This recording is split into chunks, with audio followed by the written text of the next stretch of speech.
Web Summit is tech utopia.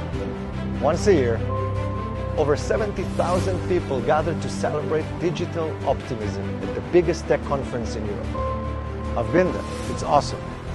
Privileged internet entrepreneurs, big tech executives, celebrities, influencers. We attend panels and keynotes, talk about innovation at fancy dinners through the night. As long as investors throw money at us, we can solve any problem in the world. We feel like the chosen ones. The co-founder and CEO of Web Summit is Paddy Cosgrave. He's Irish, tech-savvy, well-educated. 170 countries will pass through the door. A global citizen of the world. In his own eyes, Paddy is the definition of liberalism. So on October 7th, while we Israelis were still being massacred, Paddy went on Twitter and posted a chart, a 15-year comparison of casualties. Israelis on one hand, Palestinians on the other. No word of grief, no shock about murderous acts, just a contest of deaths. He was just using data. For 6 days, he kept on reposting criticism about Israel. But then, on October 13th, another tweet.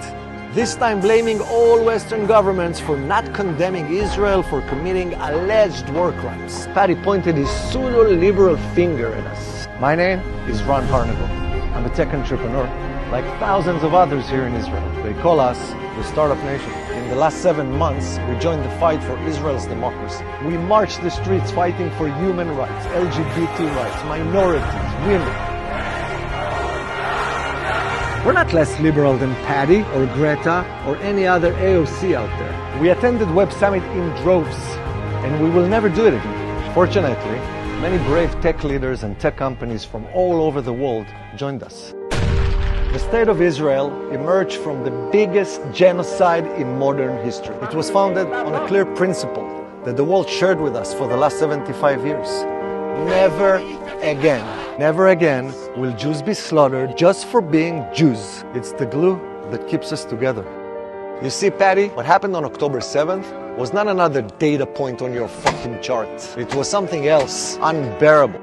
These were not people fighting for their freedom. At 6:29 a.m., 3,000 heavily armed Hamas terrorists infiltrated Israel with only one mission: to kill, burn, extinguish every soul they met on their way.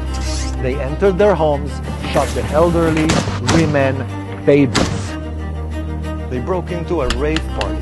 I'm sure you've been to some, Paddy. They killed hundreds of beautiful souls, raped women, kidnapped the rest. 80% of the bodies were found mutilated, raped, burned, desecrated. Crimes against humanity. It was a genocide of Jews, the biggest one since 1945, in the land of never again. Want to talk about charts?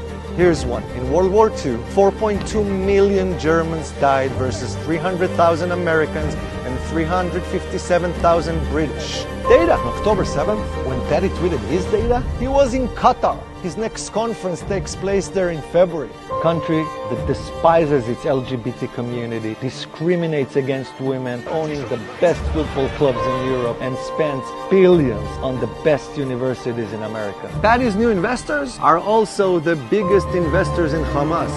They live there, next to his pseudo-liberal summits venue. You see, we all tend to fall into the same habit based on the narratives we want to stand behind. We fight climate change or Wall Street or colonialism. We identify with the underdog. It makes us feel right. But what happens when the underdog commits genocide? And what happens when you realize that the underdog will do it again on a mass scale if they only could? October 7th was not another day in a conflict. And if we Israelis will not go after the people who killed 1,500 of our brothers and sisters, then we have no right to exist. Liberalism? It's about principles, not death charts. You're not fighting for freedom by supporting genocide. We ask you to tell the difference. Please, do the right thing. Stand with Israel. תחנות שחקים כאן קודקוד, התקפה, סוף.